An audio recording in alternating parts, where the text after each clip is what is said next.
Azərbaycanın iqtisadi qurumlarından İrandakı müharibənin ölkə iqtisadiyyatına təsir ehtimalı ilə bağlı artıq reaksiyalar var. Belə ki, Azərbaycanın Mərkəzi Bankı elan edib ki, yaxın şərqdə baş verənlər, yəni İrandakı müharibə və onun gətirdiyi dəyişikliklər Azərbaycandakı iqtisadi vəziyyətə ciddi təhlükə yaratmır.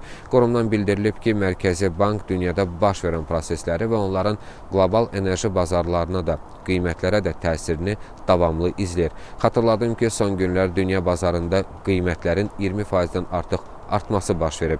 Mərkəzi Bank eyni zamanda İran hadisələrinin yarada biləcəyi qiymət artımlarına, xüsusilə də ölkəyə xaricdən gətirilən ərzaq qiymətlərinə mümkün təsirinə də toxunubdur və bildirilir ki, dünyada enerji qiymətləri artdıqca enerji ixalçısı olan ölkələrdə istehsal xərcləri də artır və bu da qiymət artımına səbəb ola bilər. Amma dünyada paralel olaraq dollar da bahalaşdığına görə malların bahalaşmasının Azərbaycana təsiri daha az olacaq. Statın sonu. Xatırladım ki, Azərbaycanda valyuta sabitliyinin, manatın dollara qarşı məzənnəsinin əsas amili cəri əməliyyatlar balansının profitli olmasıdır və bu sayədə hələlik proqnozlara görə təhlükə yoxdur. Ölkənin maliyyə sektorunun İrandakı müharibə və onunla bağlı yaranan vəziyyətə hazırlandığına gəlincə isə Mərkəzi Bank bildirir ki, hazırda maliyyə sektoru stabildir və stabil fəaliyyət göstərir.